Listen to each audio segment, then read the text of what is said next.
Hello there, Scorpios. I feel like the energy is it's still you're still planning things. Things have not been, clearly implemented into the real world just yet. Decisions are thought about and finalized, but they're not really, kind of like I want to say they're not yet ready to be brought out into the world. Okay, so which is good because you don't want to make major decisions during a Mercury retrograde cycle, and so let me just talk about some of the images that came out while I was shuffling the cards, and then we'll go from there. You had a lot of messages that came through, and there was a really long image that came out, and it's kind of sad. So let me just talk a little bit about that, okay? So first of all, I when I shuffle this card, so I shuffled out these cards like 3 days ago, and I left them kind of sitting on the table because I was trying to make sense of them, okay? And when I looked at these cards again, I feel like the images and the messages are definitely converging on a common theme. So let me talk about that. I feel like the theme of this month is turning your back on a situation or a person, okay? Because there's something new starting for you, okay? And the image that came out was I saw this large body of water and it's frozen. So the top layer is frozen. And I feel like it's a lake. It's a lake that's frozen over, okay? It's like winter, the snow is not falling, but the top of the lake is completely frozen. There's this man, he's walked a really, really long distance. He finally made it to the riverbank, or the bank of this lake. And he looks really worn out. He's wearing like sheepskin, he's cold, he's hungry, he looks just disheveled, like he just looks like completely decimated, okay? And he's trying to he has like an ice pick. He's trying to create a hole in the ice, break through the ice so that he can fish, like ice fishing, so he can fish and get something to eat because he just looks really distraught. The good news is I honestly don't feel like this man is you, but let me just talk to you about the image first. So he's like really clawing his way, trying to break the ice, okay? And he keeps like trying to claw away at the ice, and the ice, what he didn't realize is that he's standing on the ice, so obviously, it's frozen solid because he's not breaking through it with his body weight, so he's not falling in it. And he's clawing away at the ice, trying to chip away at it with this ice pick. He's frustrated, he's weak and tired, and he's hungry, and he tries to claw and claw and claw at it, but it won't break open, okay? It just won't break open. And then I just hear him just kind of like crying, okay? I would not want anybody to be in this situation. It's like sheer desperation, exasperation, tired and frustrated and hungry, and it's just like you're feeling like defeat, okay? Like total, utter defeat. So what I'm hearing is, I feel like you're the lake, okay? Not giving in, not giving slack, frozen over, meaning that, you have turned very, very icy and cold towards a person or towards a situation in your life.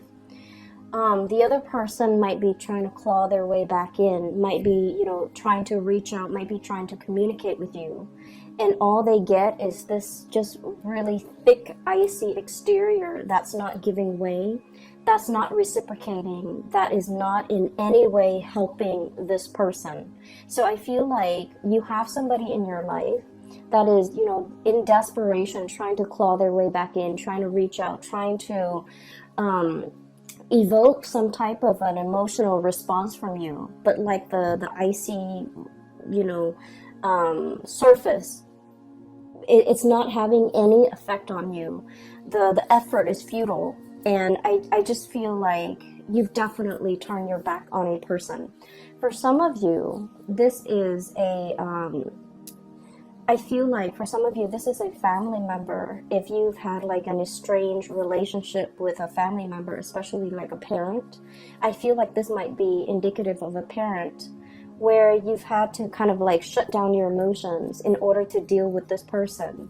Because, you know, Scorpios, you guys feel really, really strongly. You have really deep emotions. And when it comes to people that you care about, people that you love, you know, you feel really, really strongly. And I'm sensing in a way that, you know, you might have helped this person a lot in the past. Okay, they might have drug habits. They might have issues with, you know, just getting their life in order. You've offered advice. You've offered assistance. You've offered so much of yourself to this person. And I feel like they continue to stray. They continue to not take your advice. They continue to make bad decisions. They continue to walk down the wrong path. And you're realizing that you can't enable the situation anymore. You can talk till you're blue in the face. If they don't choose to listen, it's because, you know, they have to go through their own karma. They have to make their own mistakes. They have to learn from hitting rock bottom. Okay, so unfortunately, I feel like this is a situation where time and time again, you've tried to help, you've tried to ease the situation for another person, but now you're standing strong, you're holding firm, and you're not able to give your energy to this person anymore. For others of you, this is definitely an X. Okay, this is definitely an X. I feel for some of you, it's somebody who, you know, like, I don't get that sense of vengeance, okay? It's not like, oh, you did this to me, and now I'm closing my doors to you. I don't get that. I just get that you have distanced yourself. Like, the emotions are no longer there. Like, you're no longer in love with this person. And I feel like they're trying to claw their way back in. They're trying to reach out. They're trying to communicate. They're trying to revive, you know, whatever emotions or feelings that you have shared in the past. They're trying in sheer desperation to reconnect, to communicate, to explain themselves. Even for some of you, very small minority. And then others, it's just like they're trying to reach out. They're trying to find a friendly face. They're trying to exact sympathy. They're trying to, you know, find warmth, find some support. And I feel like you're just indifferent at this point. And so you're not going to be giving your energy away. And so I definitely see a major eclipsing of somebody out of your life, okay? And the card that really came out very strongly, and I got the same card for Virgo, and the energy is very similar. So if you're dealing with a Virgo, I feel like that might be the case. If you have Virgo strongly aspected in your chart, like your sun, your moon, your rising might be in Virgo, or you have a lot of planets in that house of Virgo, it's 6th house, or even, you know, a lot of placement in Virgo, I feel like this reading might resonate with you. So the card that came out for Virgo that you also received was this really powerful card, okay? This has very strong Egyptian symbology, and when I saw this card, it was just really striking, and it was really powerful. It indicates to me some sort of an eclipse, okay? And I feel like it could be the moon covering the sun, or the earth, the shadow of the earth covering the sun. And the sun indicates a very strong masculine energy. It indicates the self, the ego. And so I feel like for some of you, there is a major male figure that is eclipsed out of your life. Okay? So, and I'm seeing, like, you know, like potentially a brother you try to help, but you can no longer help. A father, you try to, you know, tell them what's like the rightful path to walk towards, and, you know, against their better judgment, they're not able to get there. So you've had to eclipse somebody out of your life. And for some of you, a past relationship partner, somebody who might have been very ego-driven, okay? It's all about me. It was not about the relationship. It was just, they were hanging on to this relationship with you mainly because, you know, it stroked their ego. It made them feel good. Whenever the world has dealt them a blow, they come running back to you. And so I feel like you are turning your back, literally turning your back, eclipsing thing or somebody out of your life, okay? Mainly because you understand that you can no longer give yourself to this situation. And then I also feel what's right underneath it is the Ace of Cups, okay? Once upon a time, there was great love involved in this relationship. And now you're in a position where you can no longer feed into this love. Some of you, the love has run out. And so you're turning your back and you're kind of... They can scratch, they can pick at it, and I feel like you're just not giving any more of your energy. I feel for some of you, this love is eclipsed because there is a new love that is as comparable. The message I'm hearing here is once upon a time, okay? So I feel like there was the beginning, whatever that situation is or whoever that person is in your life, it was a very fairy tale, puppy love, like overly romanticized, overly idealized type of a love where you thought in your naivety, okay? And Scorpios, I say that very loosely because you guys are very realistic. But a lot of the times the emotions can take over, and you know, we're all guilty of this, where we see things and we romanticize things and we imbue characteristics into a love situation that might not be there. So I feel like you might have been a little bit blinded by this love situation, or it started in such a fairy tale romance that you thought it was going to be that way. And I feel like, you know, something happens. There was a wrench in the works. There were a lot of ego issues associated with this union where the other person was not ready for the relationship. They're not ready for the responsibilities. Even if it's a family situation, they're not ready for the responsibilities. If it's a father, if it's a mother, for example, they were all about themselves. They weren't about being a good parent. If it's a love relationship partner, they were all about me. They weren't about the partnership. So I feel like it was a rude awakening for you. And it took many bouts of disappointment for you to get to this point. And then some of you have found somebody new, okay? The Ace of Cups is about new love. And I feel like for many of you, there is a new love that is just as amazing and fairy tale like. But I feel like this new love is built on mutual goals, mutual career paths, mutual like expansion. It's built on something very solid. We have here the Three of Pentacles. I see this as like communication that is all about self-improvement, okay?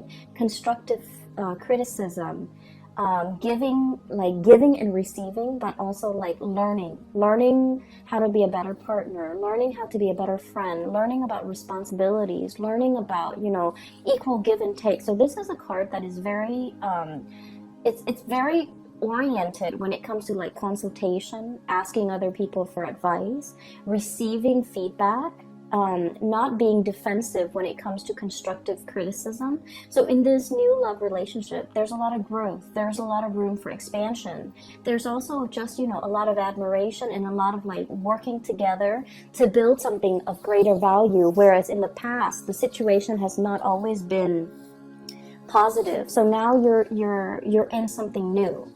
And we have here the Three of Wands, waiting for your ship to finally come in, letting go, you know, untying, okay, unraveling of this ribbon here to get rid of baggage, to get rid of emotional baggage or like self-defeating thoughts, things that we tell ourselves, or just, you know, just burdens from the past, in order to free yourself for this new love that is in the picture for you. So that message and the image came in very powerfully. So I feel like a lot of the times, and this is why, you know, a lot of people don't like Mercury retrograde. I don't like it. I have a lot of air and it affects my communication. And I'm an Aquarius, so it also affects a lot of electronics around me. They malfunction like just left and right. So I don't really enjoy Mercury in retrograde cycles.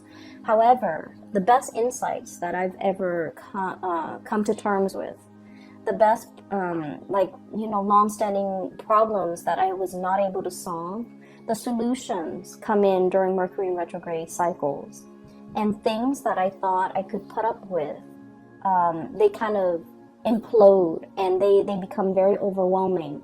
And it's basically a signal for me to let things go. And I feel like you're coming across very similar energies where you weren't really sure which way to go. And this Mercury retrograde cycle pretty much solidifies your decisions, okay? So for example, there was a person, right? You're just like, can we stay friends? Can we get back together? Can we be cordial with one another? I feel like this Mercury retrograde cycle, you're going to start to feel somebody infringing upon your boundaries, somebody overstepping their boundaries with you, somebody telling you what to do, somebody who's not respectful when you say no. No means no, and they're not really respectful of that. So I feel like somebody who's trying really hard to push your buttons, to get your attention, to try to revive something that they used to have with you, and their efforts will become very obvious. The way they go about it will not be pleasant. And I see that you're going to start to realize that, you know what, this is their pattern. This is like a running theme with them. You're going to be able to be you're going to be sensitive to the imbalance in the relationship with them, to the point where you will make up your mind not to tolerate it and eclipse this person from your life, okay? So I definitely see a lot of unraveling, okay? No longer being bound to something and moving ahead to a new love situation, a new environment where it's a lot healthier, it's a lot more about communication, it's a lot more about growth and expansion, and walking towards somebody that is a lot more compatible and a more like you. But the bottom line is, I feel some of you are able to leave the past behind because you have the support of a brand new love, okay? So the first 6 cards are pretty much reinforcing the energy of that image I'm seeing. Okay, so here's the thing. I mentioned this with Taurus, okay? So Taurus is a fellow fixed sign, and this is a common theme when it comes to fixed signs, okay? So Taurus, Leo, Scorpio, and Aquarius, okay? Being a fixed sign basically means that, when we say we're going to do something, even if we're sick, even if we're on our deathbed, we drag ourselves out of bed in order to finish that thing because we promised somebody we would do it. So there's a lot of, I feel like, it's like you're a man of your word. You're a woman of your word. When you say you're going to do something, people hold you to it. They have a great deal of respect for you, how trustworthy you are, as well as how stable and dependable you are, okay? It's a very strong virtue of a fixed sign. And then the flip side of that, okay, the shadow side of being a fixed sign, especially for you guys, Scorpio, is that you hang on to situations for a little bit too long, okay? You have those pincers, okay, and then you grab onto a situation, even when something is not good for you, okay? Mainly because I feel for you guys, it's that emotional investment, the sunk cost, okay?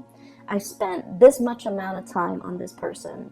And I feel like a lot of the times, your emotions take over. When you're in love, you love desperately with, your body, your heart, your soul.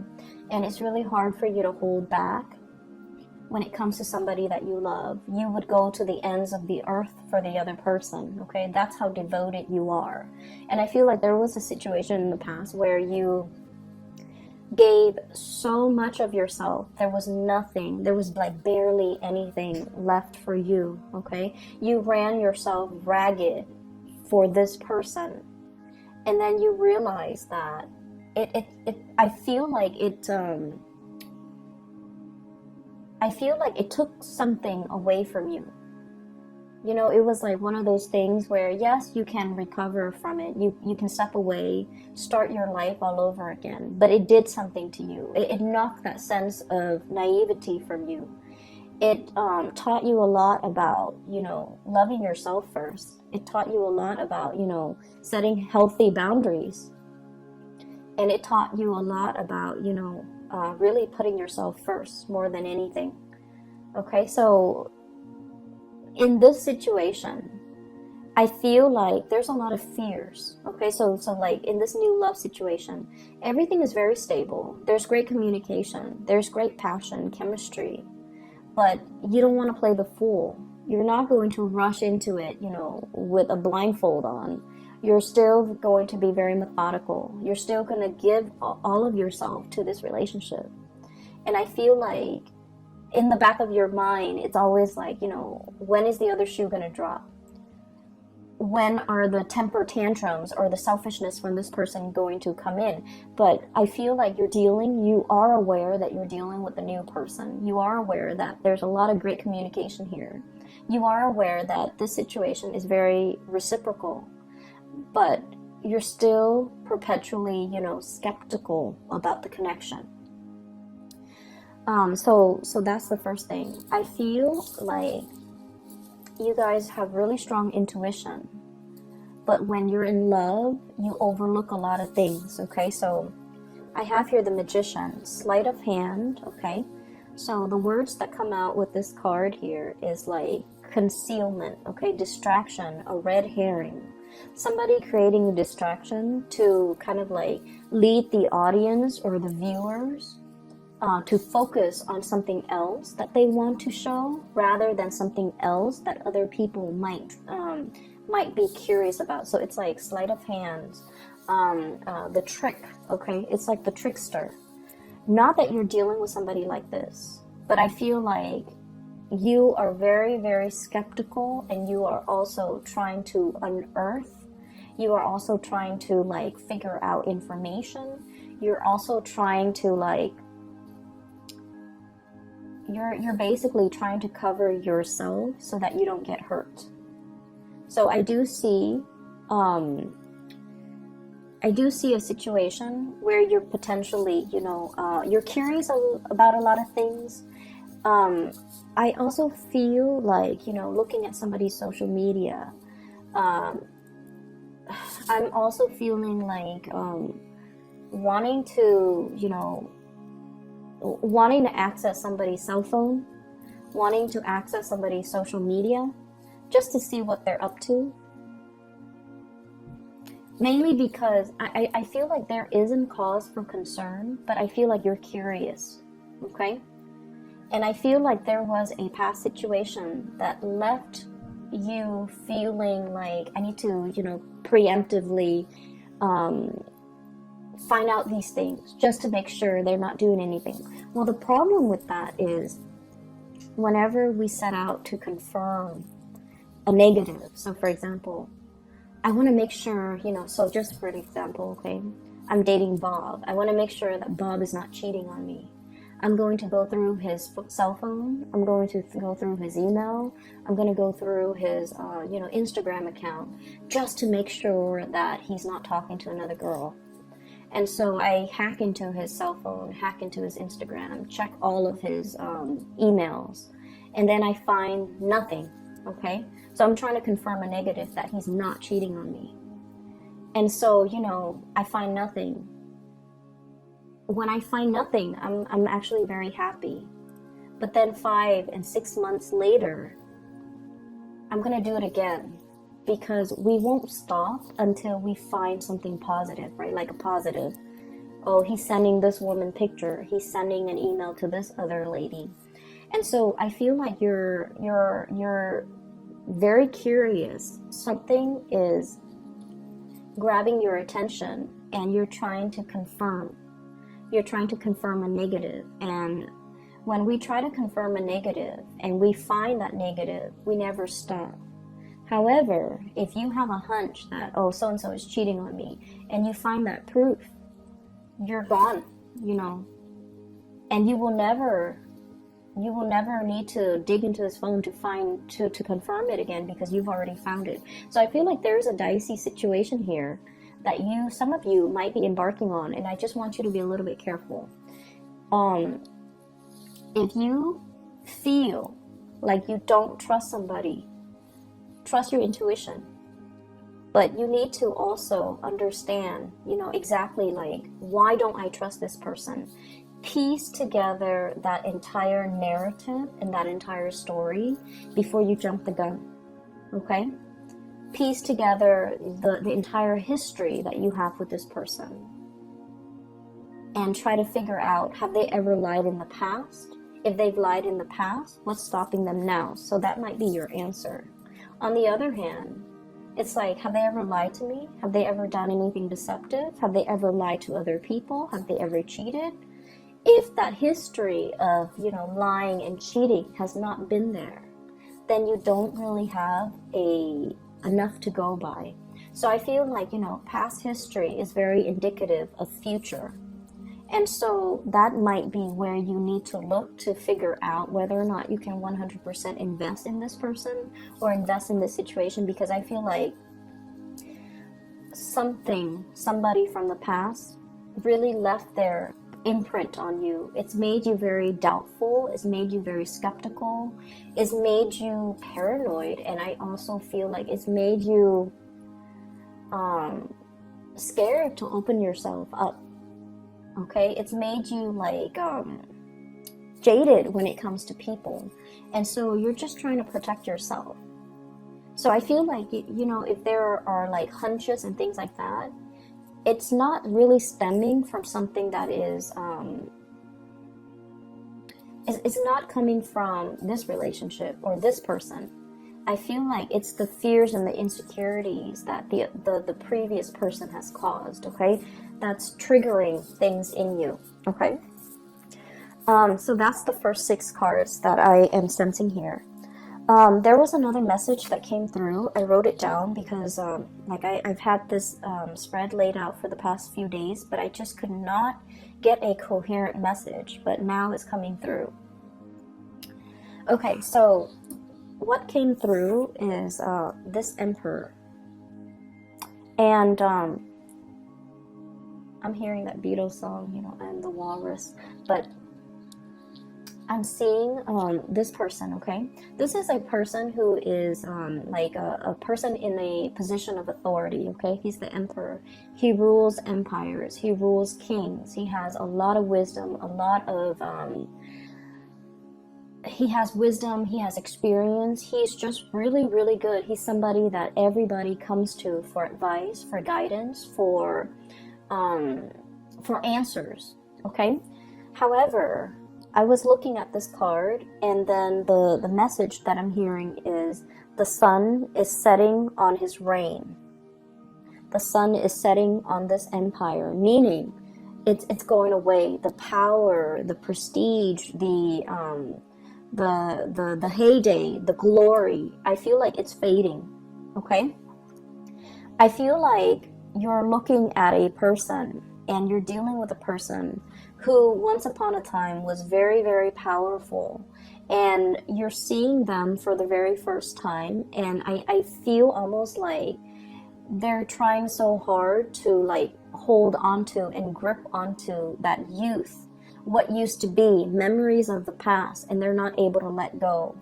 And I feel like they're stubbornly clinging onto it and not being able to, accept that the times have changed, accept that things are different now. I also feel like you're dealing with somebody who's very, very resistant to change, but also specifically technological change. Okay, so like somebody who like is very anti, computer, for example. Okay, they're not very technologically savvy. They refuse to learn. Even though it'll make their work so much easier, it'll make their life so much easier, they refuse to learn. And I feel like they're so deeply ingrained in the past that they're refusing to do anything differently. So you're dealing with someone who is extremely stubborn. It's like my way or the highway. And you're trying to help, you're trying to ease the situation, and you love this person, you care about this person, so you're just like, here's a better way to do it, but they will not listen. So you're butting heads, I feel, with someone who's very, very, very stubborn. And I feel like what would be really helpful what would be really helpful if you're ever frustrated is to kind of like look at this person like one of your parents, okay? What do you love about your parents? You know, they're definitely from a different generation. If you can sympathize with your parents, then you definitely can sympathize with this person. So I feel like it's somebody who's like struggling with the change, who's really struggling that their time is done. They're still really clinging on and they're not able to let go, okay? I'm hearing like outdated ways of doing, outdated ways of thinking. Their way of life is changing and they're resisting. They're like stomping the ground. So if you're dealing with somebody who's like irritable, who's just like throwing tantrums, who's just all around very difficult to deal with, I feel like they're in the midst of some major change that they're not comfortable with, and they're just like crabby and cranky and things like that. So give it some time, let this person go through, you know, their phase, and then they'll come back a much happier person, okay? So I feel like, unfortunately, all that you can do is, you know, cheer them on from the sidelines, be their support, be their anchor if they come around. But you're not going to be able to talk this person into accepting anything. You're not going to be able to help this person, okay? They're very stuck in their ways, and they're just going to have to arrive and embrace these changes on their own in their own due time, which is not going to be this month, okay? The other thing that did come out as well is I have here the Two of Wands and the Three of Pentacles, and there was a message connecting these two cards, okay? So when I was doing the reading for the other signs, the symbols that came out, well, not so much the symbol, the colors, okay? The green indicates to me like wealth and prosperity and finances, okay? And the pentacles, when it's linked up with this kind of like blue ribbon, violet blue ribbon, it indicates to me like connections, like communication and connection. So the way the cards are depicted, I'm getting different messages than I would normally would with a standard Rider-Waite deck. So with this Two of Wands, I feel like the Two of Wands is usually a very, it's like a very clear cut, straightforward type of a decision. In the traditional Rider-Waite deck, it's the man on the ivory tower. He's holding a globe in one hand and a wand in the other. So it's more like, should I stay or should I go? Should I pick the status quo or should I embrace the change? So it's between two choices, and it's always status quo or change, okay? And there's definitely a major financial decision that you're contemplating, okay? It's major. And both decisions, should I stay, is financially motivated. Should I go, it's also financially motivated. The ribbon is wrapped up and wrapped around both decisions. So I feel like life is bringing you a major change when it comes to your job, a major change when it comes to your career, how you make money, the type of money that's going to be coming in. And you're grappling with these changes. So I feel like in a sense, this Emperor could be you. It's sort of like, yes, there was a heyday in this work that we're doing, but now the times have changed. Now we need to implement more technology in our work. Now we need to get with the times. Now we need to, you know, reinvent ourselves. We need to innovate. Otherwise, we're going to get bulldozed over by the competitors. So I feel like there's some major things, major decisions that you need to make as it relates to how you make money. Career change, okay?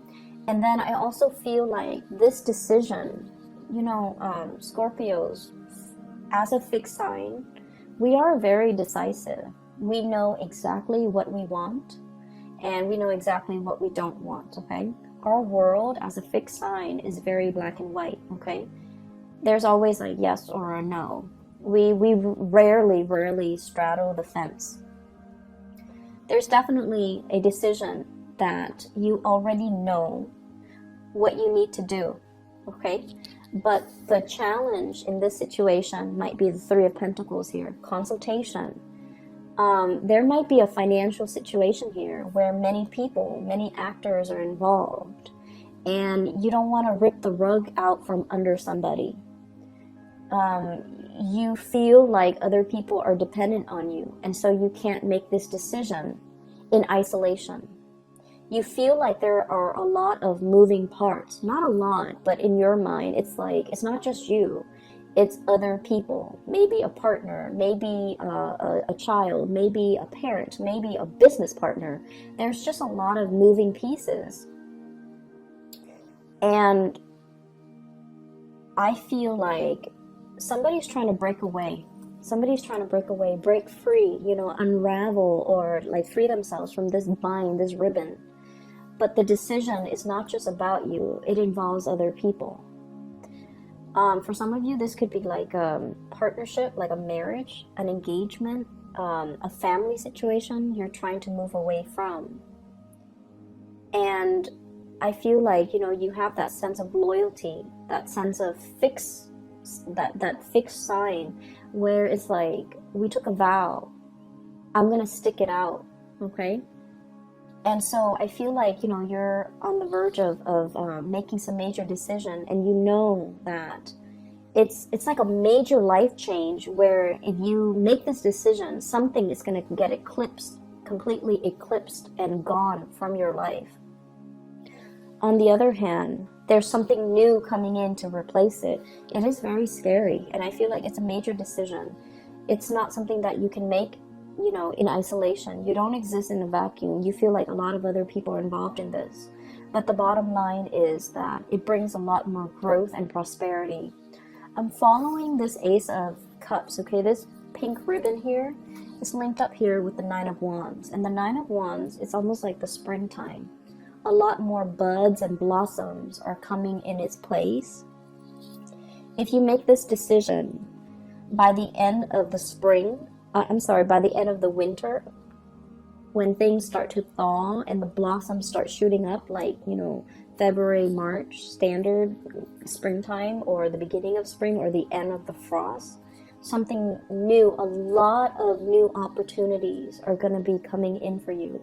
So if you make this decision to go, if you make this decision to kind of like take off on your own, or to pursue a new course of action, you're going to have a lot more abundance, you know, as early as like the end of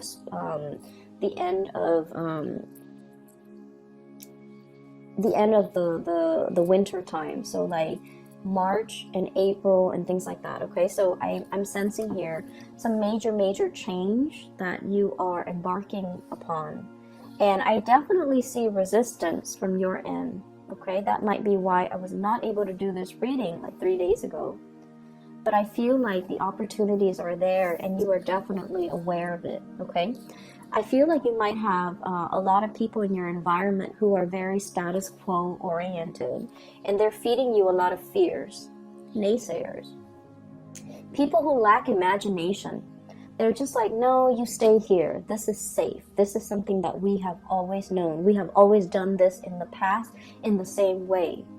You haven't been dealing with a lot of mavericks, trailblazers, people who think outside the box, or even the creative types, or the inventors.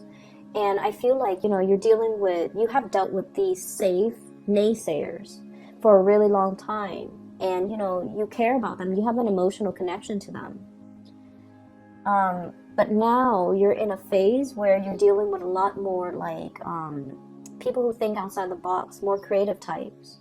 And so your worldview is changing. You're leaning towards more risk-taking, eccentricities, I'm sensing, in a good way.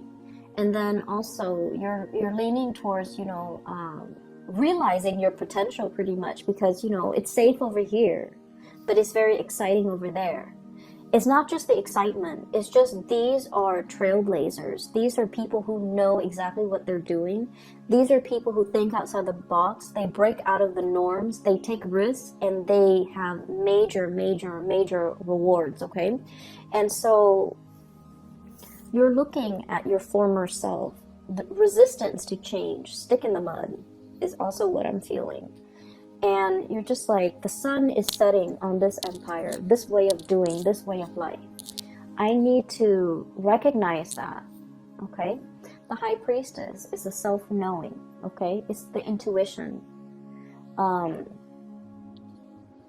I'm literally hearing, you know, animals, like, they're the first responders in a natural disasters, right? So, like, if there is a lot of rain coming, even before the raindrops, even before the rainfall, you start to see animals scurrying back into their shelter. You start to see ants and insects finding their way to higher elevation. It's because they're very in tune with the universe and they live so close to the ground. They're aware of all the rumblings in the ground. Okay, so I'm feeling like this cat, it's he or she has a little crescent moon here. Okay, so this is somebody who's very sensitive to spiritual energy, to changes, to currents, to electromagnetic currents. It's somebody who is definitely aware that change is coming. And they're trying to figure out, you know, I need to run for shelter, or I need to do something different, or I need to implement these changes. And I feel like, Scorpio, this is not a big, I'm sorry, this is not a small decision. It's not about, like, you know, what am I going to eat the next day? Where am I going to go this weekend? This is major, major life-changing decisions that you need to make. And you've been dealing with, you know, the people who take the safe route. And you've been dealing with, like, you know, people who stand in their place. They don't really move anywhere. They're not the movers and the shakers. They just, you know, they're very status quo oriented. And then you are meeting a lot of mavericks, a lot of trailblazers, a lot of successful people. And the main thing that you're noticing is that these people over here, they take risks. Okay? And so this is really exciting and thrilling for you. And so you want to emulate this success. And you're trying to, you know, get yourself from here to here. And I feel that it's bringing up a lot of anxiety. It's making you very nervous. So you're making some major big decisions. And November, don't make a decision, okay? Because we are in that Mercury retrograde period where these things are really fun and exciting to think about. But don't jump the gun. I see that you're very scared, but you don't need to make this decision right now, okay? And I feel like, you know, you already know what you want to do. I'm already picking up that, you know, your soul already wants something and you're going to go towards it. And I see that you're moving towards this risk-taking. And I want to say that it's going to pan out really well, okay? 3 of Cups, celebratory energy, okay? So we're starting here with the Ace of Cups to the 3 of Cups, union, having somebody by your side. But also, this is a card about, you know, expanding your social circle, being around like-minded people, being around people who inspire you, being around people who are on your same level, who are on the same page, who get you, okay? So this is like finding that community of people where you can let your defenses down, where you can let, you know, the communication, the energy just start to grow. So I feel like you're in a very good position and you already have made up your mind. You're going to move in this direction. And I just feel like it's just a matter of when. But right now, you're trying to come to terms with the fact that I have to close some doors. I have to eclipse some people out of my life in order to, before I can move ahead with this change. So take all the time that you need. I would say start doing it in December. Okay, take all the time that you need in November to mull it over, to make sure that you are totally clear with this decision. I do not recommend letting people from the past come back in. Okay, if you must experience it one more time, please do. But what you will start to see is they're not on your wavelength anymore. You have outgrown that situation, okay? You're going to start to see that, all right? I'm going to leave it at that. Scorpios, and I will be back for the December reading, okay? Happy birthday, take care of yourself, and I'll talk to you soon.